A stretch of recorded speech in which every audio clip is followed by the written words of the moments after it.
Is this the first time that you've been involved in a tie, and what does it feel like from your perspective? Yeah, this is the first time. I didn't know you could even tie in the NFL. I was in my mind, I was sitting on the bench ready, saying to myself, I got another quarter to go, but I guess somebody came to me and said, that's it. Najee Harris, Steelers rookie running back, not aware that you have ties in the NFL. I guess we could make that the Donovan McNabb Award as the first superlative of the week, because now look, at least Najee Harris can say, I'm a rookie. I don't know. McNabb was 10 years into his career in that day in Cincinnati when the game ended in a tie, and he said, I didn't know you could have ties in football. Well, you can, and now it's only a 10-minute overtime before they call it a tie. I'm going to start with my first superlative, and I'm not going to pick on Najee Harris. My first superlative is when Mason Rudolph is your backup quarterback, you get what you deserve. That's the first award of the week for me. Because, look, again, all due respect, and that means you plan to insult someone. They've known what Mason Rudolph is. They know who he is. They know what his ceiling is. I don't know why they continue to keep him around. There are other players out there that could be a guy who steps in for an aging quarterback who has an injury history, and you know you're going to need a game-ready player to come in and get it done. And look, I know that Ben Roethlisberger's not at the level he was once in his career, but I'd like to think he would have beat the Lions by 14 points if he hadn't tested positive for COVID on Saturday. These are the Lions. You take the Lions outside, you take Jared Goff outside into the elements. Steelers had no business getting anything other than a win in that game, and one of the reasons they didn't is because of their selection of backup quarterback and entrusting that very important role to someone that they should know by now is not a guy that's going to consistently deliver victories. Yeah, your backup quarterback should their job basically is keep your head above water until your starter gets back. And a tie, we'll see what a tie does in a game where in overtime Detroit had a ball in the air off the field goal kicker's foot to win it. Unfortunately, it was an unbelievably weak kick that wasn't anywhere near being good for them to get a win. So a tie there, we see where that does with the Steelers. My first superlative is going to be revenge is sweet. And, sometimes whether it's amicable or not, whether you're a player or a coach, when you're asked to leave a team and you go to another team and then you play said team, it's nice to beat them. Dan Quinn used to be the head coach of the Atlanta Falcons. Obviously released from that job, is now running the defense for the Dallas Cowboys. And the Cowboys put up 43 points, but this superlative is about the other side of the ball. They held the Falcons to 3 points. They held the Falcons to 3 points. They got 3 interceptions and held them to 214 total yards for a Matt Ryan offense that we know can put some yards and some points on the board. So this is more about when you are asked or told, we no longer want you on this team, whether you're a player or a coach, and then you go back and play against that team. Revenge is sweet. Sometimes a player or a coach admits it. Sometimes they don't. But inside, they love it. And it was beautiful yesterday when the Cowboys were up 28-3 over the Falcons. And they didn't let that moment linger. Block punt made it 35-3. So we didn't get a chance for the Falcons to come back from down 28-3. But yeah, and Dan Quinn got fired during the season. That's the ultimate pack up your stuff and get the hell out of here. We still got games to play. We still have business to take care of, but we're not going to do it with you. So a little extra measure of revenge for Dan Quinn there.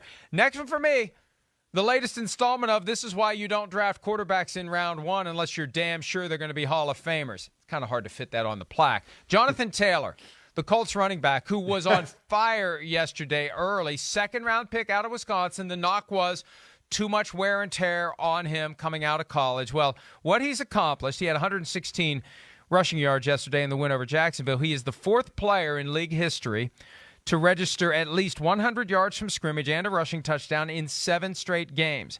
Only the 4th player to ever do that. He joins LaDainian Tomlinson, Lydell Mitchell, boy, that's a name and a face from the football cards I used to collect in the 70s, and Larry Johnson. 7 times. And if he does it one more time, he sets the record, 100 yards from scrimmage and a touchdown. This guy is, someone made this point several weeks back, he's becoming what Saquon Barkley was supposed to be. The problem with Saquon Barkley is he's been injured too much. And with a running back, you never know when that's going to happen. You have to accept that your starting running back is potentially going to get injured. So don't use a top 5 pick on a running back because you're going to roll the dice and possibly he gets injured a lot because, newsflash, running backs get injured a lot because of the nature of the position they play. Yeah, I mean, they just get a lot of wear and tear because of all the touches. And I love watching Taylor run at Wisconsin. I love watching Wisconsin backs run behind those beefeater offensive linemen that they always have there. It's incredible. And he continues it now behind an excellent line with one of the best linemen in Quentin Nelson on that offensive line. So kudos to him for what he's doing. My next superlative is, what the hell are we doing? I mean, you know, in a Tennessee-New Orleans game, a lot of different which is ways obviously was a close game, 23-21, and Ryan Tannehill throws an interception in the end zone, but it's wiped out by one of the most ridiculous roughing the passer calls I have ever seen in my life. Caden Ellis got flagged after the interception, got flagged for roughing the passer. Somebody tell me where the passer was roughed. What happened? He didn't get hit in the head. He didn't get landed on. He didn't get driven into the ground. There was one step. I mean, it wasn't even one step after he threw the ball. And Ellis hit him and then pulled back. I need it explained to me right now if I could. What was roughing about that? And you know who else wanted an explanation, didn't get one, and wasn't going to give one, was Sean Payton. What was the explanation on the roughing the passer play? No explanation. So There wasn't an explanation. What do you want me to say? You want my opinion on it? Yeah. No opinion on it. How much did the false start on the 2-point conversion attempt at the end change your play calling there? Or? Everything. I mean, it's significant. From the 2 to the significant. Were you thinking before that, like since you switched quarterbacks, were you thinking that was a potential run play with Taysom? We'll see. I'm not going to tell you what play it was, Catherine. Well, Seriously. Not a play, but I just wanted to know how much Next that question. changed your opinion. Next question. Obviously, it changes the play when you're on the 2 and you go to the 7. Yeah, Mike, he was happy. done. He was having none of that. But I mean, yeah. I still, again, I want to go back to that. I get protecting the quarterbacks. I get it. I understand. But the inconsistency, that's what's it for me, is the inconsistency of that rule and what it causes. There was an interception in the end zone. I mean, that is a significant play that the refs wiped out because of one of the weakest calls I have ever seen. Well, and Mike, the umpire's the one who actually threw the flag there, and that used to be the exclusive jurisdiction of the referee, but the umpire's stationed back there now, except for the final 2 minutes, because they didn't want the umpire to get trampled, which is probably a smart move, but he's looking at it, and he's tugging at that flag, the one that they keep. Everybody thinks the flag's in the pocket. They keep their primary flag in the front of their belt. And you can see him watching it, and watch his right hand. He's kind of like, well, what am I going to do here? I don't like that, what am I going to do here? It's either a foul or it's not a foul. There's too much subjectivity in this call. And at some point, we're going to get numb to it because every week it's basically a magic 8-ball proposition as to whether or not a hit on a quarterback is going to result in a flag. We just have to hold our breath and wait and see. Are they going to drop the flag? Is this another example of a ridiculous roughing call, or isn't it? I know that there are people around the league who believe there's a crisis in officiating. There's too much subjectivity, and when that subjectivity gets exercised in a certain way, it gives credence to the idea that the fix is in. And there's 2 levels of fix. There's the NFL wants a certain team to win, which I think does not happen. But then there's the Tim Donaghy fix, which we know happened in another sport. And I'm not saying it's happening in the NFL. And I'm not saying it's going to happen in the NFL. But we saw it happen in another sport. And when you give that much leeway, and when you have no apparent accountability, when they call fouls on things that aren't fouls, Mike, it invites people like us and it invites millions of fans to say something fishy is going on. Why do they want that?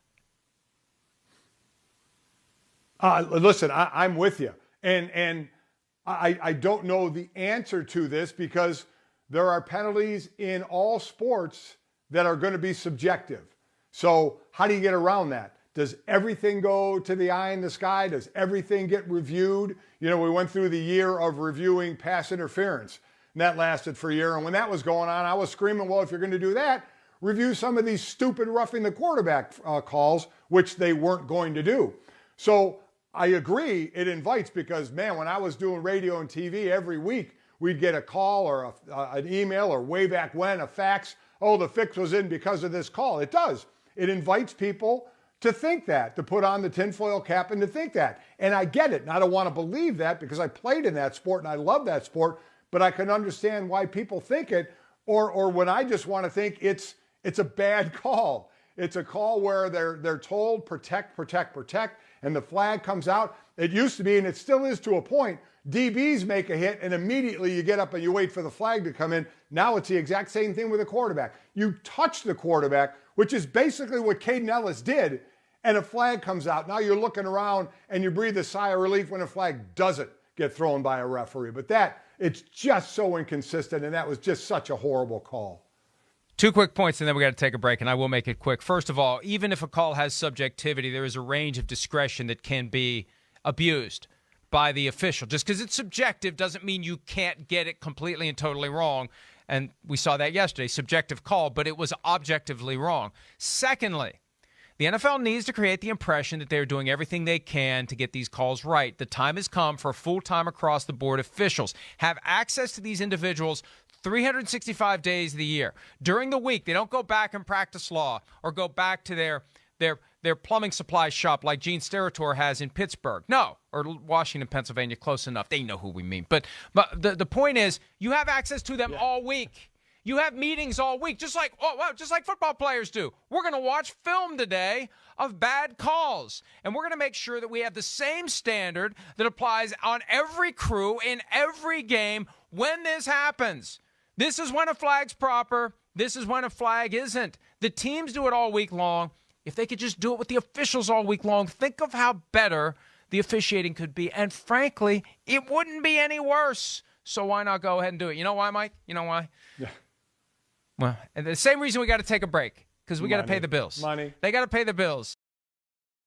Hi, I'm Mike Tirico, and thanks for watching. Make sure to hit subscribe for the latest news and highlights from NBC Sports.